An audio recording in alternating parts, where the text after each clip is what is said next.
در لیسه دولتی رقم 1 ناحیه وسه این خوانندگان ختم کنندگان مؤسسه‌های تعلیمی هستند.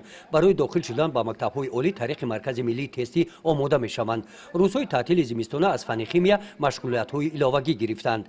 در درس‌های علاوگی از فن‌های علاوه به مانند شیمی، بیولوژی، زبان انگلیسی، دیگر فن‌ها تقریبا یک 50-60 نفر خواننده اومده درس‌های علاوگی می‌گیرند. سردی هم پیش رای خوانندگان رو نگرفت. خوانندگان ما اومده درس‌های علاوگی خود را گرفته ایستادند. آنها خود به خواهش خود میان معلم رو مجبور می‌سازند که درس‌های علاوگی رو گذرند، چون که آنها تشنه دانش هستند.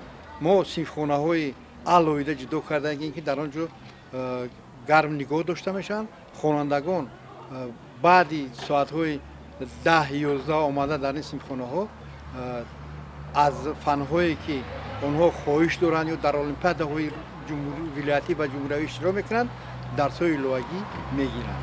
در دوره تعطیل زمستانه مکتبیان در ناحیه در همه مکتب‌ها شده بود. در مؤسسه تحصیلات علاوگی با خواهش کودکان محفل‌ها فعالیت نمودند. 21 محفل با فراگیری 840 نفر خوانندگان فارغ از مسئولیت‌ها به تعلیم فرا گرفته شدند. در مؤسسه تحصیلات علاوگی باشد در نزد مؤسسه 8 برابر محفل کار و فعالیت می‌نماید. باقی مانده در نزد مؤسسه تعلیمی فارغ از مسئولیت‌ها به فن‌های تعلیمی مشغول کار می‌باشند. در این روزها غالبان دور ناحیوی آزمون‌های فنی از فن متمتیک در لیسه دولتی برای اشتراک به دور ولایتی آزمون‌ها آمادگی دیدند. شعبه معارف ناحیه باشد با اشتراک معلمان فن‌های تاریخ و ادبیات در سمیناری آموزشی عاید در سطح بلند گذراندن دور ناحیوی آزمون جمهوری تاجیکان در آینه تاریخ را بررسی نمودند.